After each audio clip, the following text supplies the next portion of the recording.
Biz sevgiga o'tish uchun, sevgida yashashimiz uchun birinchi o'rinda bizada sokinat bo'lishi kerak. Sokinat, xotirjamlik etapi bor. Xotirjamlik etapidan keyin sokinat etapi bor. Sokinat etapidan keyin uyg'unlik, garmoniya, uyg'un olam bilan hamohang, uyg'un yashash etapi bor. Bundan keyin уже sevgi darajasi boshlanadi. Sokinat darajasida xotirjamlik bu уже anglab turish, vaziyatlarni, insonlarni holatini, o'zini holatini anglab turish pozitsiyasi. Xotirjamlik mana shu anglash pozitsiyasi, har bir vaziyatni, o'sha atrofdagi insonlarning holatini, mohiyatni anglab tura olish pozitsiyasi hisoblanadi xotirjamlik. Sokinat pozitsiyasi esa, sokinat darajasi esa bu yaratish, g'oya. Не только уже faqatgina xotirjamlikni saqlay bilish emas, faqatgina anglab turish emas, уже yaratish darajasi hisoblanadi sokinat. Bu yerda siz xotirjamligingizni saqlay olgan holda o'sha vaziyatdan, o'sha insondan o'zingizni holatingizni ta'minlash orqali, ya'niki vaziyatlarni his qilib, o'qiy olish orqali bunda inson intuitsiyasi ochilib ketadi. Intuitsiyasi kuchli bo'lib ketadi insonni bunda. Sokinatda siz vaziyatlarni o'qish pozitsiyasiga o'tib qolasiz. Vaziyatlarni o'qiysiz, signallarni qabul qilasiz, qabul qiluvchi bo'lib qolasizda va shu bilan birga, o'sha qabul qilish bilan birga g'oya yaratasiz. G'oya bu nima? G'oya mana siz qabul qildingiz o'sha vaziyatni, o'sha insonni, shu bilan birga qabul qildingiz va rozi bo'ldingiz o'sha vaziyatga, qabul qildingiz, rozi bo'ldingiz, minnatdor bo'ldingizdagini va shu bilan birga siz o'zingizda roziligingiz orqali olamga o'zingizdan rozilik chiqarishingiz orqali o'zingizdagi mana shu rozilikni, shu minnatdorlikni o'zingizni maqsadlaringizga yo'naltira olasiz. Mana shu g'oya hisoblanadi. Mana shu vaziyatni qabul qilish orqali, shu insonni qabul qilish orqali, siz idrok qilishingiz orqali sizda nima maqsad bor edi? Bugungi kundan maqsadingiz nima edi? Bugungi kundan umidingiz nima edi? Rejangiz nima edi?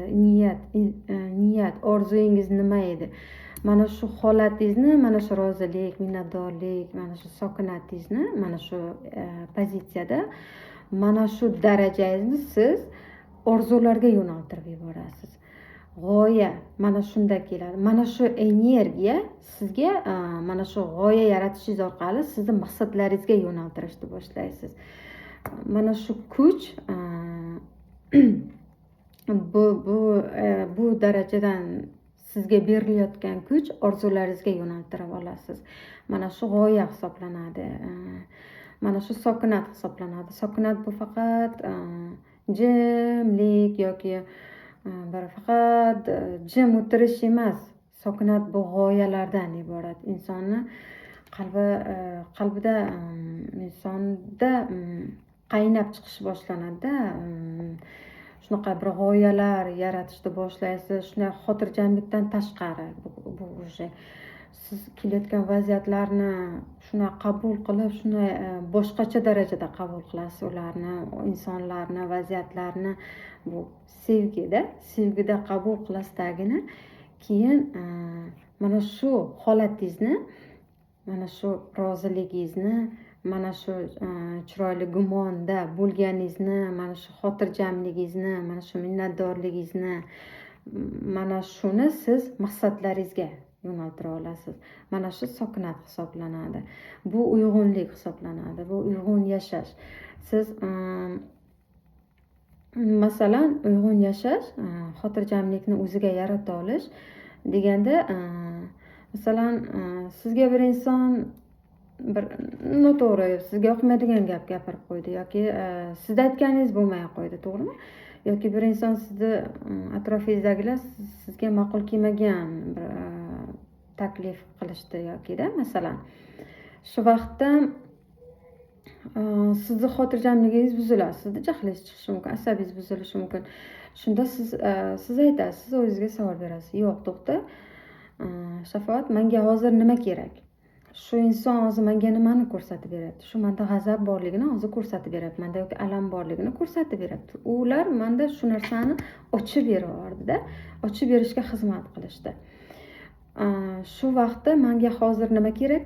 Xotirjamlik kerak yoki sokinat kerak yoki minnatdorlik, rozilik kerak, to'g'rimi?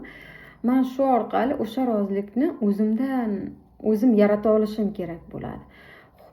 Yaxshi, o'sha inson meni hozir jahlimni chiqardi. Meni jahlim meni fikrlarimga bog'liq. Jahlim chiqishi, chiqmasligi meni fikrlarimga bog'liq. Demak, men u insondan jahlim chiqayotgan bo'lsa, agar u insondan norozi bo'layotgan bo'lsam, menda hali demak norozilik bor ekan yoki asabiylashish bor ekan deb mana shu holatni qabul qilishingiz orqali shu yerda sizga nima kerak? O'sha maqsadni topib olasiz. Menga rozilik, xotirjamlik yoki sokinat, rozilik kerak. Shu rozilik, sokinat u insonning qo'lida emas-ku, meni qo'limda-ku deyish orqali siz o'zingizga shu vaqtda bir fikrni boshqa pozitiv fikrga o'zgartirishingiz orqali o'sha insonga chiroyli gumon qilishingiz orqali o'sha inson meni shu og'rig'imni ko'tarib berdi yoki shu og'rig'imni shifolanishiga sabab bo'ldi deyish orqali shu fikringizni siz o'zgartirishingiz orqali siz holatingizni ta'minlay olasiz. Bu yerda ham yaratish ketadi. Mana shu uyg'unlik hisoblanadi, mana shu garmoniya hisoblanadi. Bu ham bir etap hisoblanadi. Mana shundan keyin bizada boya aytganimdek holatimizdan kelib chiqayotgan pozitiv emotsiyani biz maqsadlarimizga yo'naltira olamiz. Maqsad nima edi? Rozilikda yashash, o'zimizni tanish yoki iymonda yashash yoki iymonimizni saqlay bilish yoki chiroyli gumon qilish, to'g'rimi? Mana shu maqsadlarga biz o'zimizdagi boyagi og'riqli, jahl, alam, nafratdan foydalangan holda o'sha vaziyatdan biz unumli foydalangan holda biz o'zimizdagi pozitiv emotsiyani negativ fikrlarni pozitiv fikrga o'zgartirishimiz orqali o'sha insonga yoki o'sha vaziyatga chiroyli gumon qilishimiz orqali menga nima kerak degan savolni berib o'sha bizga kerakli o'sha maqsadni topib olib o'sha maqsadni o'zimizga ta'minlab berish. Xo'p, bu yerda holatni ta'minlash boshlanadi. Bu ham yaratish etapi hisoblanadi. Bu ham yaratish darajasi hisoblanadi. Bu sokinat hisoblanadi. Shuning uchun bizning holatimiz hech qachon tashqaridagi insonlarga yoki tashqaridagi vaziyatlarga bog'liq bo'lmaydi. Agar diqqatli bo'lsak, hamma narsa o'zimiz qo'limizda. Hamma o'sha kerakli ichki ehtiyojimizni ta'minlay olishimiz bu o'zimiz hisoblanamiz avvalambor. Hech qachon hech kim bizga hech narsa qilib bera olmaydi yoki hech kim bizga ta'sir o'tkaza olmaydi. Prost atrofdagilar shunchaki bizdagi o'sha qaysidir bir darajaga rivojlanishimiz uchun, o'sha negativni ishlashimiz uchun, o'sha negativ emotsiyadan, o'sha og'riqni ishlashimiz uchun, undan to'g'ri foydalanishimiz uchun ular chiqarib beradi. Ular shu yuzaga shu narsa chiqadi.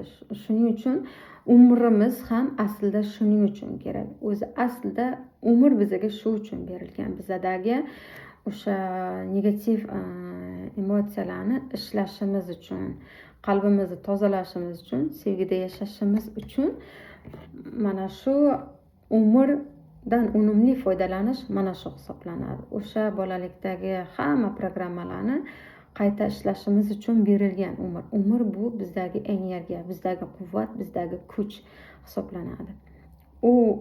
O'sha kuchimiz esa, o'sha energiyamiz bizda har doim bor. Bu bir umrlik, har kunlik bor. Bu bizni fikrlarimiz, bizni nazarimiz, bizni holatimiz hisoblanadi.